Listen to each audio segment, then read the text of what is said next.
नमस्कार, साफ संदेश से मैं अनिल कौशिक। न्यूज अपडेट 7 बजे कार्यक्रम भादरा आसपास में आप सभी दोस्तों का स्वागत है। दोस्तों, कार्यक्रम की शुरुआत हमेशा की तरह मुख्य खबर से करेंगे। और दोस्तों, आज भी हम बात करने वाले हैं भादरा क्षेत्र के ही एक ऐसे विषय पर जो विषय आप और हम सबको दिल से छूता है। दोस्तों, इस विषय पर हम बात करने वाले हैं और आज कार्यक्रम की शुरुआत करते हैं। दोस्तों, 18 जून को होगी भादरा पालिका की बैठक। और दोस्तों, काफी दिनों बाद में भादरा नगर पालिका की बैठक बुलाई गई है और बीच में 3-4 बार पालिका की बैठकों को निरस्त कर दिया गया था, रद्द कर दिया गया था अनेकों कारणों से।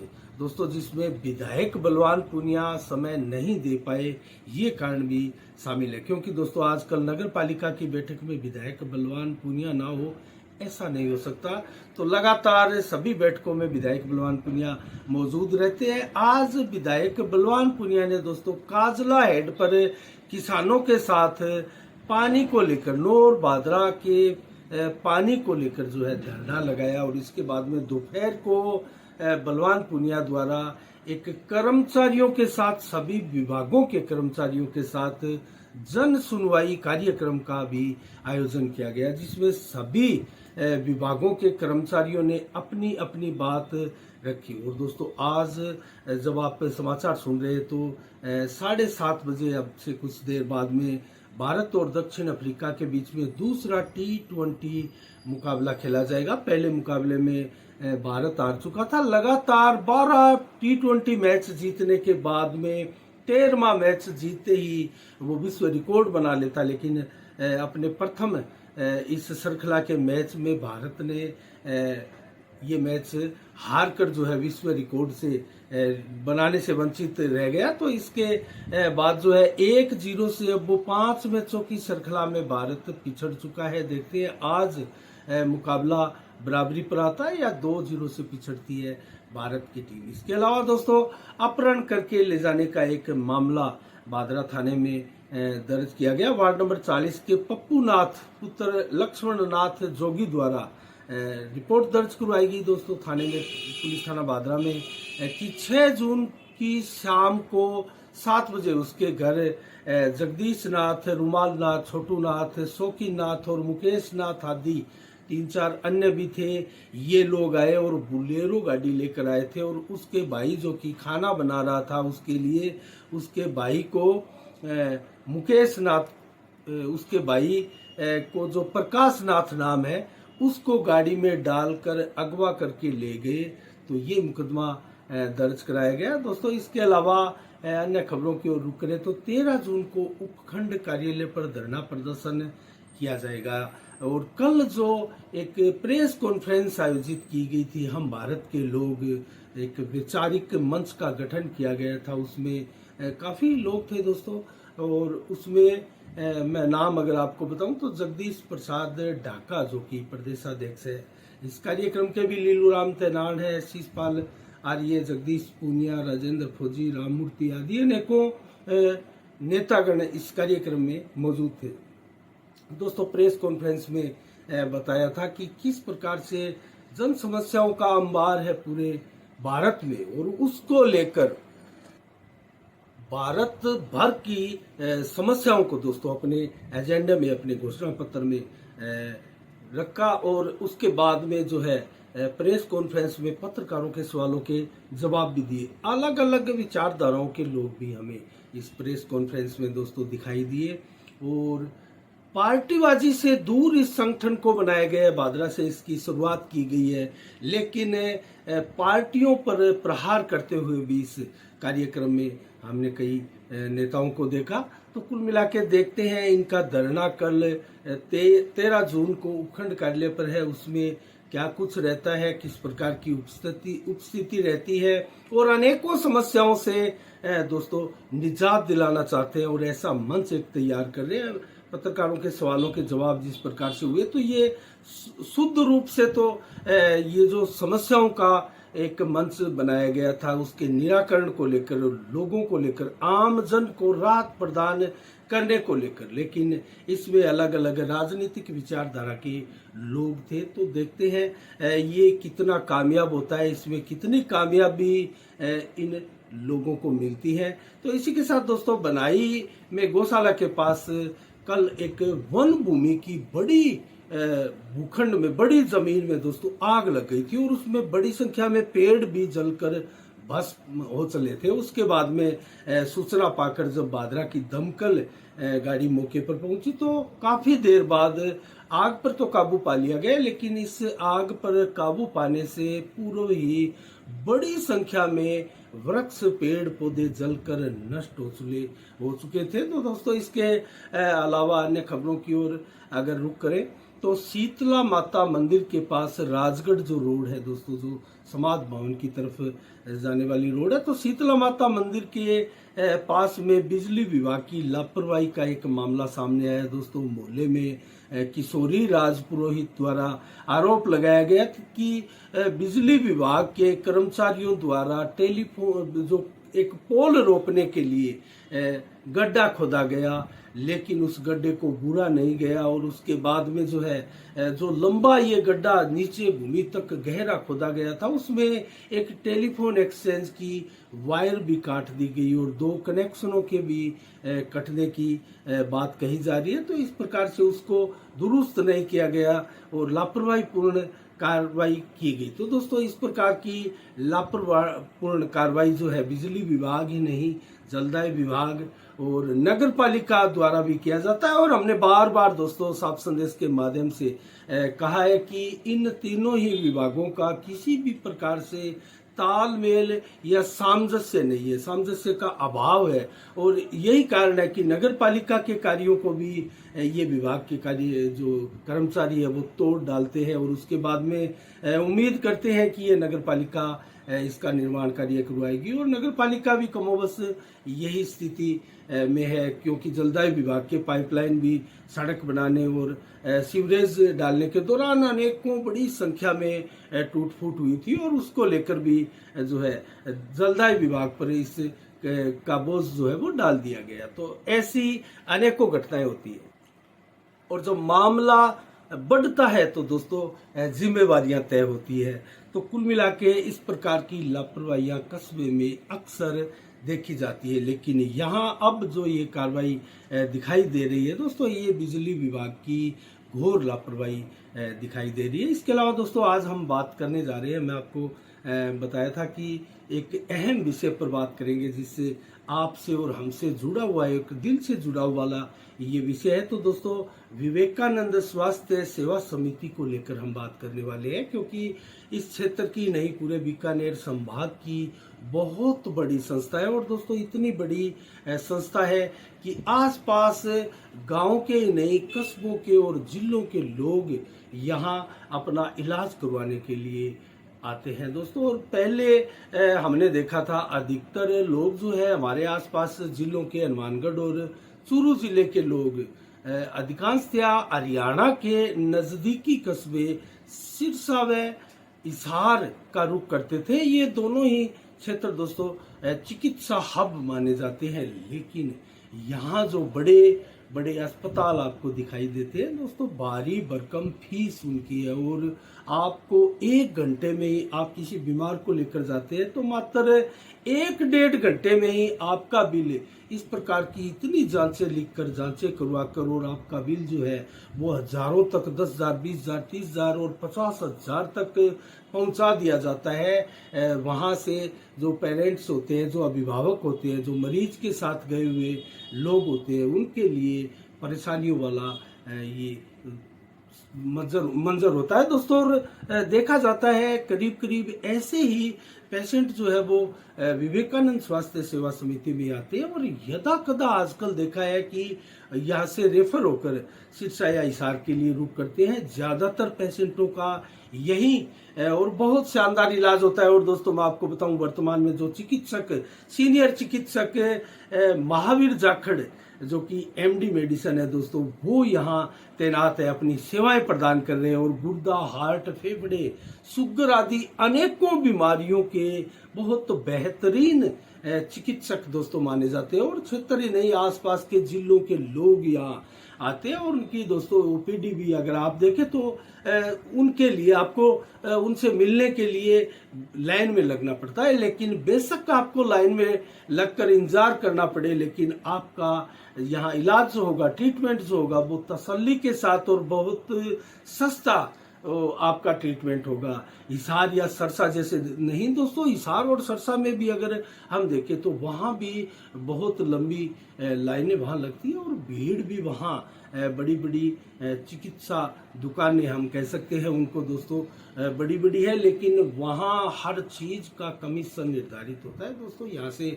अगर कोई एम्बुलेंस में पेशेंट भी लेकर जाते हैं तो एम्बुलेंस के संचालक को भी वहाँ अधिकांशतया अस्पताल है दोस्तों, वहां पर उनकी जो है बंदी होती है और जाते ही केस के हिसाब से ट्रीट किया जाता है और उनको उनका कमीशन दे दिया जाता है। तो इस प्रकार से कमीशन पर निर्धारित इन चिकित्सकों की और बड़ी बड़ी ये दुकानें दोस्तों मरीजों को काटने के अलावा और कुछ नहीं करती दोस्तों। भारी भरकम फीस इनकी होती है और अगर एक दिन 2 दिन के लिए ट्रीटमेंट यहाँ चला तो दोस्तों आपको 50,000 से कहीं अधिक का पेमेंट वहाँ करना पड़ता है।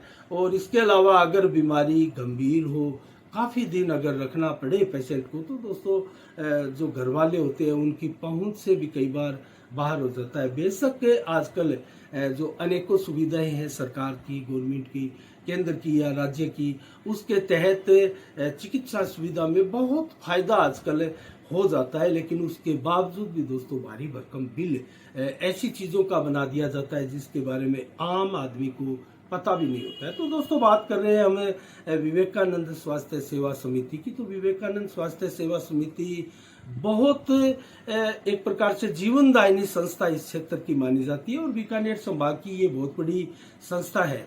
और इसमें दोस्तों लगभग मैं आपको बताऊं तो 60 के करीब स्टाफ इसमें है और 100 से अधिक कमरे दोस्तों इस विशाल संस्था रूपी भवन में आपको दिखाई देंगे। और इसी संस्था रूपी भवन में आपको एक ब्लड बैंक भी दिखाई देगा जो गत वर्षों ही स्थापित हुआ था।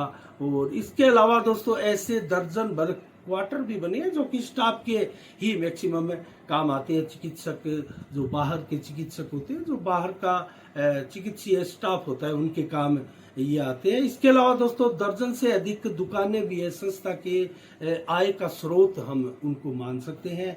और इसके अलावा 50-60 लोगों का ऐसा एक शानदार मैनेजमेंट भी है जो पूरी संस्था का संचालन करता है और बहुत ही शानदार तरीके से इस संस्था का अभी तक संचालन होता आया है। 2012 से 2015 तक जरूर 3-4 वर्षों तक संस्था का वो काल रहा था जिसमें दोस्तों संस्था में एक प्रकार से ताला लगने की नौबत आ चुकी थी। लेकिन ताला लगने की ये नौबत दोस्तों मैनेजमेंट की समझदारी से और गांव राम की सूझबूझ से और दोस्तों सामूहिक प्रयास से इससे बचा जा सका और संस्था प्रगति के पथ पर एक बार पुनः पटरियों पर दौड़ने लगी और आज उनकी स्वास्थ्य सेवाएं, बेहतरीन स्वास्थ्य सेवाएं चल रही है। और महावीर जाखड़ ने जब से संस्था में दोस्तों कदम रखा है, बहुत शानदार संस्था के दिन चल रहे हैं और इसी प्रकार से लोगों को राहत भी यहाँ मिल रही है। और मैं आपको बताऊं कोरोना काल की, तो दोस्तों कोरोना काल के दौरान यहाँ प्रथम लहर तो पूरे देश में दोस्तों बहुत ही प्रभावहीन जैसी रही, बहुत कम कैजुअलिटी उसमें हुई और मौतों का ग्राफ जो है उसमें बहुत सीमित और कम रहा। लेकिन दूसरी लहर जो कोरोना की रही थी, उस दूसरी लहर में दोस्तों हमारे इर्द गिर्द भी आप लोगों ने भी देखा होगा, महसूस किया होगा किस प्रकार मौतों का मंजर हमने देखा है। और वही सिलसिला दोस्तों देश के तमाम अस्पतालों का जहां जहां कोविड के मरीजों का इलाज हो रहा था वहां देखा होगा। तो दोस्तों हम कह सकते हैं, इसका जिक्र हम इसलिए कर रहे हैं क्योंकि महावीर जाखड़ प्रथम लहर में स्वयं कोरोना से पीड़ित हुए थे और उसके बाद में उनका इलाज चला था। सरसा में हालत काफी गंभीर हो गई थी, लेकिन वो मुकाबला उन्होंने डट कर किया और स्वस्थ होकर वापस भादरा आए और ड्यूटी संभाली। और उसके बाद में कुछ एहतियातन उपाय के साथ उन्होंने मरीजों की देखरेख शुरू की। और उसके बाद में जब दूसरी कोरोना की लहर आई तो दोस्तों सूझबूझ के साथ उन्होंने हजारों पेशेंटों की जान बचाई दोस्तों। आपको बिलीव नहीं होगा, आपको विश्वास नहीं होगा, क्योंकि अगर हम बात करें चूरू और हनुमानगढ़ जिले के आसपास के सभी तमाम अस्पतालों की, और वहां एक मुख्य चिकित्सक की जिन्होंने कोरोना काल के दौरान पेशेंटों को देखा होगा, उनका अगर कंपैरिजन करें तो दोस्तों महावीर जाखड़ द्वारा कम से कम राजस्थान के 8-10 जिलों में भी इतनी बड़ी सेवाएं नहीं की होगी जितनी बड़ी सेवाएं महावीर जाखड़ ने दी दोस्तों। हजारों मरीजों को कोरोना काल के दौरान मौत के जबड़े से निकालते हुए पुनः जिंदगी दी और एक नई जिंदगी दी दोस्तों। हमने वो मंजर देखा है, इसलिए हम मान सकते हैं इस बात के ऊपर। और दोस्तों मैंने तो उस दौरान जो दूसरी लहर थी, महावीर जाखड़ का एक इंटरव्यू भी हम लेकर आए थे, और उसके दौरान ऐसे ही सवाल थे, कोरोना के मरीजों से जुड़े हुए कुछ सवाल थे, और उनका जवाब भी बड़ी बेबाकी के साथ और बहुत ही सरल स्वभाव के साथ महावीर जाखड़ द्वारा दिया गया था। तो कहने का मतलब दोस्तों, भादरा विवेकानंद स्वास्थ्य सेवा समिति में जब आप गंभीर से गंभीर बीमारी का इलाज कराते हुए मात्र 8-10 हजार से अगर आप ठीक होकर घर जा सकते हैं, तो उसी मरीज का सिरसा या हिसार ले जाने पर 50,000 से कम का बिल आपको नहीं थमाया जाएगा। तो दोस्तों कितना अंतर है, लगभग 5 से 7 गुना अधिक खर्चा और हिसार और सरसा जैसे अस्पतालों में लगता है, जबकि प्राय आजकल महावीर जाखड़ जिन्होंने हमने आपको बताया दोस्तों एमडी मेडिसिन है, गुर्दा, हार्ट, फेफड़ा, शुगर आदि अनेकों रोगों के लिए इतने स्पेशलिस्ट और फेवरेट डॉक्टर हो चुके हैं कि दोस्तों हजारों मरीजों की जान उन्होंने अब तक बचाई है। और इसीलिए पूरा जो अस्पताल का स्टाफ है, मैनेजमेंट है दोस्तों, उन पर विश्वास करता है, और पूरे क्षेत्र के लोग महावीर जाखड़ को एक प्रकार से जैसे चिकित्सक को देवता का की उपाधि देकर माना जाता है दोस्तों, उसी प्रकार से उनका महत्व भादरा क्षेत्र में महावीर जाखड़ का है। तो हम बात कर रहे हैं दोस्तों चिकित्सा सुविधा की और खर्चे की। कितना अधिक खर्चा लगता है हरियाणा में, हमारे नजदीकी शहरों सरसा व हिसार में। तो आज हमारा उद्देश्य दोस्तों इतना ही था कि जिस प्रकार से ये संस्था इतना विशाल एक वटवृक्ष बन चुकी है और मरीजों के लिए जीवनदायिनी संस्था मानी जाती है दोस्तों, अगर इस संस्था में दानदाताओं द्वारा और इस संस्था को कुछ और बड़ा सहयोग किया जाए और इतना सक्षम बनाया जाए कि हिसार व सरसा जाने की आवश्यकता हमारे क्षेत्र के, हमारे जिलों के लोगों को ना पड़े दोस्तों, ये बहुत ही बड़ा मानवीय कार्य होगा अगर इस प्रकार से दानदाता इस संस्था में और अपना विश्वास जताते हैं तो। क्योंकि दोस्तों जैसा मैंने बताया 5 से 7 गुना अधिक खर्चा होता है उसी बीमारी का, उसी मरीज का दोस्तों, जिस मरीज का यहाँ आसानी के साथ इलाज हो सकता है। लेकिन कोई भी पेशेंट, कोई भी अभिभावक अपने दोस्तों मरीज के लिए लापरवाही नहीं बरतना चाहता और यही चाहता है कि उसका बड़े से बड़े अस्पताल में और बड़े से बड़े चिकित्सक के पास सेफ और सुरक्षित और सुविधाओं के साथ इलाज हो दोस्तों, ये सभी चाहते हैं। तो इसीलिए दोस्तों बहुत से मरीज जो है सुविधाओं के अभाव के चलते, क्योंकि महावीर जाखड़ बहुत शानदार चिकित्सक है, हमने बार बार आपको बताया है कि हर बीमारी को दोस्तों, जैसा कि ये विशेषज्ञ हैं, क्योंकि एमडी मेडिसिन है और दोस्तों गुर्दा, हार्ट और फेफड़ा, शुगर आदि अनेकों बीमारी, दर्जनों बीमारियों के ये विशेषज्ञ है दोस्तों।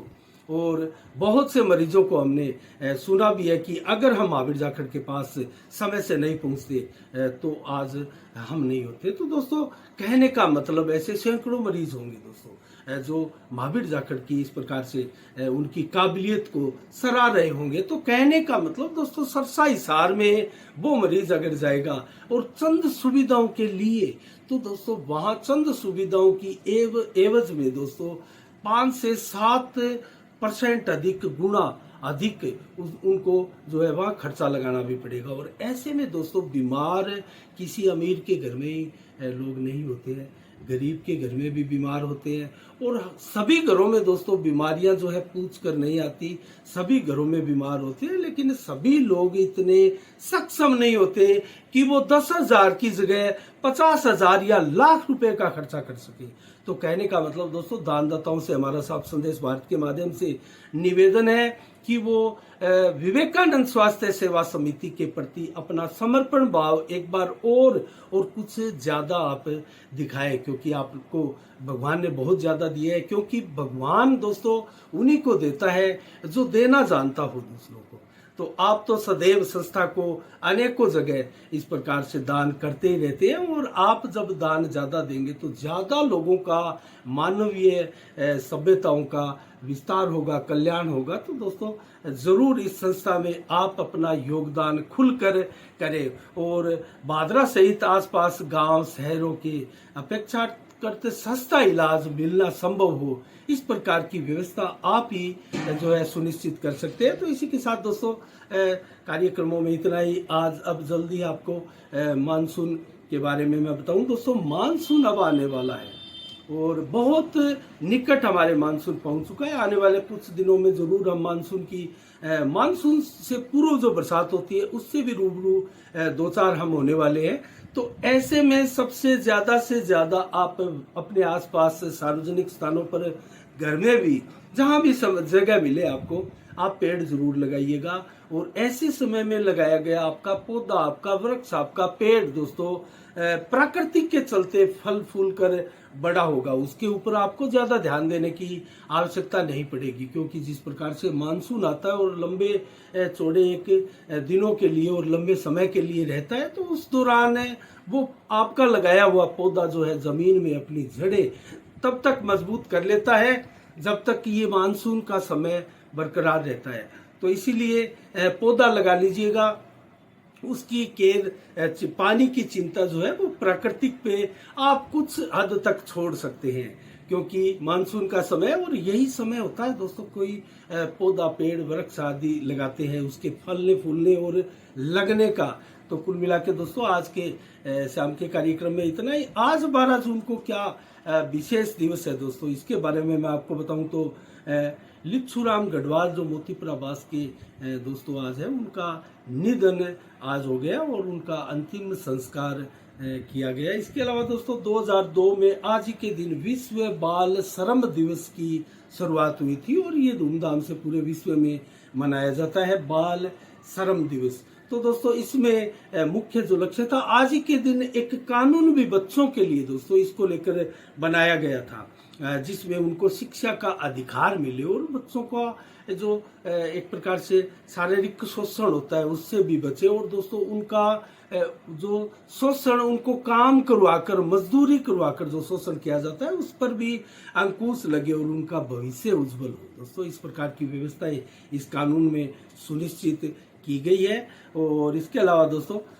मौसम का मिजाज अगर आपको बताएं तो 12 जून है, आज 42 से 45 डिग्री टेम्परेचर लगभग दिन भर रहा है और 24-25% बादल दिन भर छाए रहे। दोस्तों बादल बहुत कम थे, उमस का वातावरण ज्यादा था, माहौल ज्यादा था और लगातार उमस का वातावरण जो है वो बना हुआ है दोस्तों।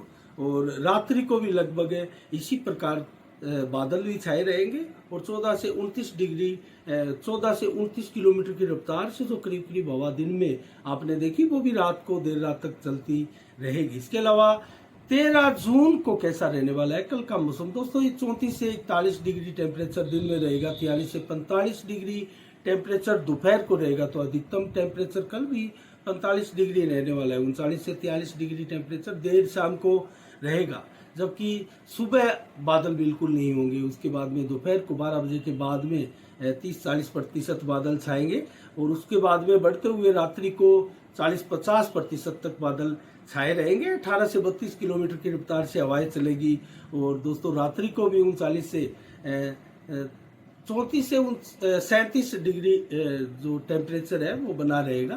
तो बारिश भी आने की संभावना जो है दोस्तों 2 या 3 दिन बाद में बनती हुई दिखाई दे रही है, अर्थात 15 जून को बरसात के योग हमारे क्षेत्र में बनते हुए दिखाई दे रहे। तो ये मानसून से पूर्व की बरसात आप मान सकते हैं। आज 12 जून है, 3 दिन के बाद बरसात के अच्छे खासे योग बनते हुए दिखाई दे रहे हैं। इसके अलावा दोस्तों प्रयागराज में जिस प्रकार से पत्थरबाजी की घटना हुई, उससे पहले कानपुर में हुई थी, तो प्रयागराज के मास्टरमाइंड दोस्तों जावेद अहमद खान को जो है गिरफ्तार कर लिया गया और उसके अवैध मकान को भी बुलडोजर से योगी सरकार द्वारा तोड़ दिया गया दोस्तों। और 300 से ऊपर अब तक गिरफ्तारियां की जा चुकी है जो हिंसा करने वाले हिंसक लोग थे उनको लेकर। तो दोस्तों ये रहे आज के बुलेटिन के प्रमुख समाचार। इसी के साथ दोस्तों आज के लिए इतना ही। कल ठीक शाम 7 बजे फिर आपसे रूबरू होंगे नई खबरों के साथ, नई समीक्षा के साथ। तब तक के लिए आप अपना बहुत बहुत ख्याल रखिएगा। मुझे दीजिएगा इजाजत। साफ संदेश से मैं अनिल कौशिक। नमस्कार। जय भारत, जय जय राजस्थान।